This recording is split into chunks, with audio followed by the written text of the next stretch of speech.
Supreme court में मची हलचल। डॉक्टर एपी सिंह ने किया बड़ा दावा, 5 जनवरी 2026 सब कुछ बदल देगा। इस वीडियो में हम बताने जा रहे हैं वह खबर जिसने पूरे देश का ध्यान अपनी ओर खींच लिया है। जज ने आधिकारिक रूप से कहा है कि 5 जनवरी 2026 को संत रामपाल जी महाराज की बेल पर अंतिम सुनवाई होगी और सुप्रीम कोर्ट के वरिष्ठ अधिवक्ता डॉक्टर एपी सिंह ने जो दावा किया है वह पूरा मामला उलट सकता है।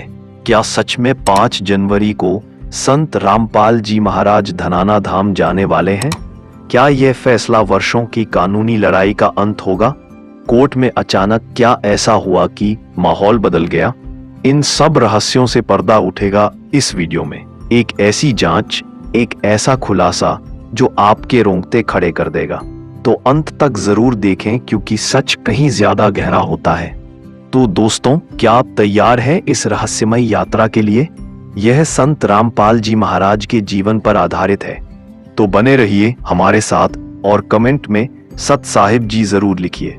अगर ये कहानी आपको पसंद आ रही है तो वीडियो को लाइक, कमेंट्स। इस वीडियो पर 1000 लाइक कंप्लीट करते हैं तो मैं आपको और संत रामपाल जी महाराज ऐसे ही रहस्य आपको सुनाऊंगा। चैनल को सब्सक्राइब करना ना भूले। चलिए शुरू करते हैं, क्योंकि आज की कहानी सिर्फ एक इंटरव्यू नहीं, एक रहस्य का दरवाजा है जिससे न्याय, राजनीति, समाज और आध्यात्मिकता सब उलझते हुए नजर आते हैं। कहानी शुरू होती है एक ऐसे सवाल से जिसने पूरे देश की आत्मा हिला दी। कैसे भूख से किसी की मृत्यु हो सकती है जब देश में इतने बड़े बड़े धर्म के ठेकेदार हैं? और उस सवाल ने जन्म दिया सुप्रीम कोर्ट में हलचल को। एक आवाज उठी, एक नाम सामने आया, संत रामपाल महाराज जी। क्या हुआ था उस दिन? क्यों डॉक्टर एपी सिंह ने कहा 5 जनवरी 2026 सब कुछ बदल देगा? और क्या सच में एक संत की वजह से सैकड़ों गांवों को मिला जीवन दान? इन सब के जवाब आपको इस पूरी सीरीज में मिलेंगे। रात के 11:43 बज रहे थे। चारों तरफ पुलिस बैरिकेड्स खड़े थे, मीडिया वैन की लाइटें बुझ चुकी थी, लेकिन फिर भी हवा में एक अजीब सी बेचैनी थी, मानो आने वाला दिन भारत की न्याय व्यवस्था की दिशा बदलने वाला हो। उसी अंधेरे में एक काली एसयूवी धीरे धीरे कोर्ट के मुख्य द्वार के सामने आकर रुकी। दरवाजा खुलता है और बाहर कदम रखते हैं सुप्रीम कोर्ट के senior advocate doctor AP Singh. उनका चेहरा गंभीर, आंखों में तेज चमक और कदमों में एक ऐसा आत्मविश्वास जो किसी बड़ी लड़ाई से पहले सिर्फ सच्चाई के योद्धाओं में ही दिखाई देता है। कैमरा जूम इन होता है। डॉक्टर एपी सिंह धीमे सुर में कहते हैं, 5 जनवरी 2026 यह तारीख सिर्फ एक सुनवाई नहीं, एक इतिहास का मोड़ है। आज की यह वीडियो आपके होश उड़ा देगी। डॉक्टर एपी सिंह ने एक ऐसा दावा किया है जिसने पूरे देश को झकझोर दिया है। क्या वाकई 5 जनवरी 2026 सब कुछ बदल देगी? क्या फैसला इतिहास पलट देगा? क्या एक संत के पक्ष में देश की सबसे बड़ी अदालत फैसला सुनाने जा रही है? आज हम उसी रहस्य को खोलेंगे। होस्ट: डॉक्टर साहब, देश पूछ रहा है, इतनी हलचल क्यों? डॉक्टर सिंह: जब भूख से किसी की मौत हो जाए तो भगवान भी मौन नहीं रह सकता। डॉक्टर सिंह ने कहा, मैंने उन फाइलों को पढ़ा है, वह गांव देखे हैं जहां लोग 2-2 दिन भूखे थे, जहां बच्चे पानी पीकर सो जाते थे। फिर स्क्रीन पर लिखे, एक आदेश जारी हुआ, हर गांव जाओ, हर घर देखो, कोई भूखा नहीं रहना चाहिए। होस्ट ने कहा, विरोधी कह रहे हैं कि यह सब दिखावा था। Doctor Singh: table. संत रामपाल जी ने लोगों की समस्याएं सुनी, भूखे को खाना दिया, बेघर को छत और बीमार को दवा। धीरे धीरे हजारों लोग जुड़ते गए, गांव बदलने लगे, नशा कम होने लगा, कर्ज में डूबे परिवार उठकर खड़े होने लगे। लेकिन जैसे जैसे उन गांवों में अच्छाई बढ़ी, विरोध भी बढ़ने लगा। कुछ शक्तियां उनके काम से खुश नहीं थीं, क्योंकि जब समाज जागता है तो कई लोग हिलते हैं। यही कहानी आगे चलकर एक बड़े विवाद में बदल गई। आरोप लगे, मामले अदालत पहुंच गए, लाखों लोगों के गुरु को जेल जाना पड़ा।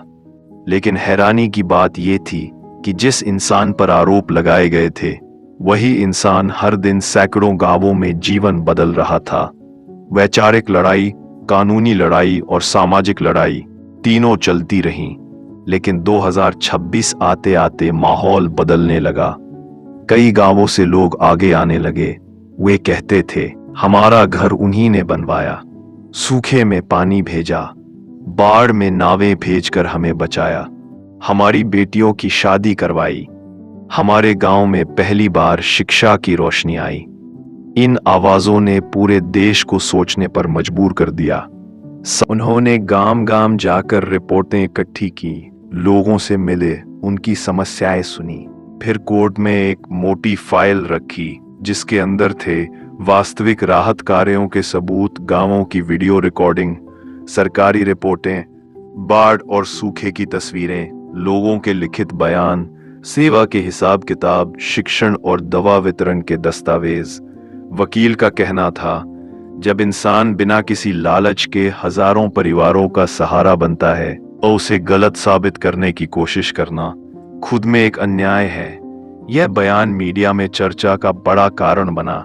जेल में होते हुए भी संदेश लोगों तक पहुंच रहे थे, नशा छोड़ो, दहेज छोड़ो, जाति तोड़ो, शिक्षा लो, किसी जीव का दिल मत दुखाओ। लाखों लोग इन बातों से प्रभावित हुए। जेल से बाहर उनके अनुयायी गांव गांव सेवा करते रहे। जहां बाढ़ आई वहां नावें भेजी गईं, जहां सूखा पड़ा वहां टैंकर पहुंचे, जहां घर टूटे वहां छत लगाई गई। ये सारे काम किसी सरकारी फंड से नहीं हुए थे, बल्कि सेवा भावना से हुए थे। जैसे जैसे तारीख करीब आई, देश भर की मीडिया ने इस मामले को उठाना शुरू किया। कई चैनल बहस करने लगे, क्या सेवा को अपराध माना गया? क्या अब सच सामने आएगा? उधर गांवों में लोग कहते थे, अगर वो दोषी होते तो आज हमारा गांव ऐसा ना होता। जो भूखों को खाना देता है वह किसी का नुकसान नहीं कर सकता। ये आवाजें एक आंदोलन का रूप लेने लगीं। अदालत के बाहर इतनी भीड़ थी कि पुलिस को व्यवस्था करनी पड़ी, लेकिन सब शांत थे। किसी ने हंगामा नहीं किया। सब बस इंतजार कर रहे थे, एक फैसले का, एक उम्मीद का। अंदर अदालत में सुनवाई शुरू हुई। वकील ने सबूत पेश किए, जजों ने ध्यान से सुना, गवाहों के बयान पढ़े गए। कोर्ट रूम में कई बार सन्नाटा छा जाता था।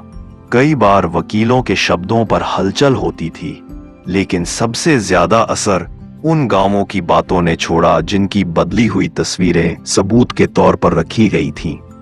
सच को समझने में समय लगता है, पर सच हमारा मार्गदर्शन अवश्य करता है। फैसला सुरक्षित रखा गया, लेकिन माहौल बदल चुका था। हवा में एक नई उम्मीद थी। लोग बाहर निकले तो कोई बोला, इतने सालों बाद आज सुकून मिला। किसी ने कहा, अब हमारा विश्वास लौट आया है। किसी ने हाथ जोड़कर कहा, भगवान सच के साथ होता है। कहानी यही खत्म नहीं होती। यह वह बिंदु है जहां सच अदालत के सामने खड़ा है और झूठ पीछे हट रहा है। जो लोग सेवा करते हैं उन्हें समय रोक नहीं सकता। उनकी पहचान उनके कर्म होते हैं। लाखों लोगों की नजरें अब सुप्रीम कोर्ट के अंतिम फैसले पर हैं, लेकिन इतना जरूर तय है कि सत्य की आवाज अब दबने वाली नहीं है और न्याय का सूरज बहुत दूर नहीं है। दोस्तों, नीचे कमेंट में संत साहिब जी जरूर लिखें और इस ऐतिहासिक दिन का सच जानने के लिए चैनल को सब्सक्राइब करें।